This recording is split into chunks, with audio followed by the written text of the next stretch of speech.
Yung isa pang pinakamagandang gamit nito, yung hindi sumasara ng mga pinto ng refrigerator, pwede natin gamitin to.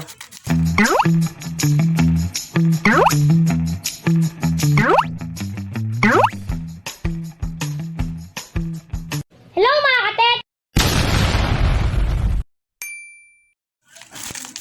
Mag-unboxing tayo ng door lock ng refrigerator.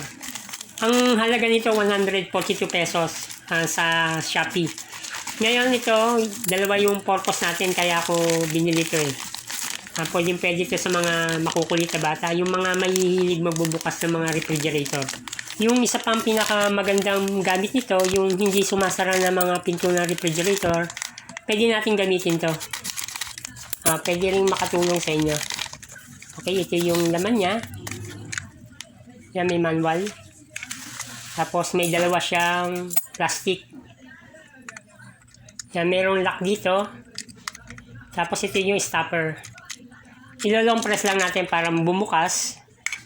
Yan, pagka nilakuli natin, yun, lock na siya. I-try natin ikabit din sa mismong refrigerator para may idea kayo kung paano natin ikakabit. Sa mga lumang refrigerator, pwede nyo rin gamitin to. Katulad nito, medyo may pagkaluma na. Tapos yung pinaka-goma nito, yung pinaka-magnet niya, yan yung rubber. Hindi na siya makapit eh. Yan o. Kahit na isinarado na natin, ay hindi naglalak. Maraming ganito yan pagka yun medyo luma na yung refrigerator. Ngayon dito natin ikakabit yan. May cover yung kanyang sticker. Tatanggalin lang natin yon. May sarili yung pandikit, kaya pagka dinikit natin dito, kakapit yon. Yan, kapit na siya. Okay? Pag naidikit na natin to, yung isang plastic naman nang tatanggalin natin yung sticker.